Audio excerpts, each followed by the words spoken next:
A minha visão, acho que está bastante aqui em Paulínia agora, né? A retomada, essa semana é uma semana antológica para o cinema brasileiro, eu acho.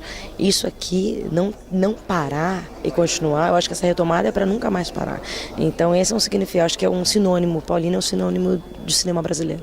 Olha, Paulínia, ela muito rapidamente se tornou muito central na história do cinema brasileiro contemporânea, né? A gente, em poucas edições do festival e poucas edições dessa política cinematográfica que Paulínia implantou, Paulínia rapidamente chegou ao Soul, um posto muito importante no cinema brasileiro.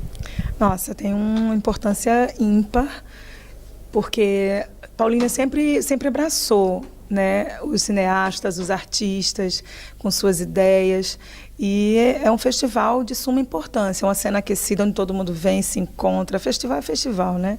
Então esse nome Retomada também é bem importante, porque diz que veio com força, veio de volta, veio Fênix, né? Ressurgiu, e acho que veio com mais força ainda. Foi muito legal. Você sabe que eu vim sabendo muito pouco sobre a situação que estava Paulínia e o polo cinematográfico. E eu saí assim muito feliz de estar fazendo parte dessa retomada. Eu acho que isso é uma iniciativa muito importante para o nosso país, para a nossa cultura cinematográfica, e Paulínia valoriza isso da forma que é. Eu acho linda essa forma agora de estar sendo reativado e revivendo tudo isso, que é uma coisa tão importante para o nosso país. Então é um momento de alegria, fiquei muito feliz e muito orgulhoso de poder participar dessa retomada.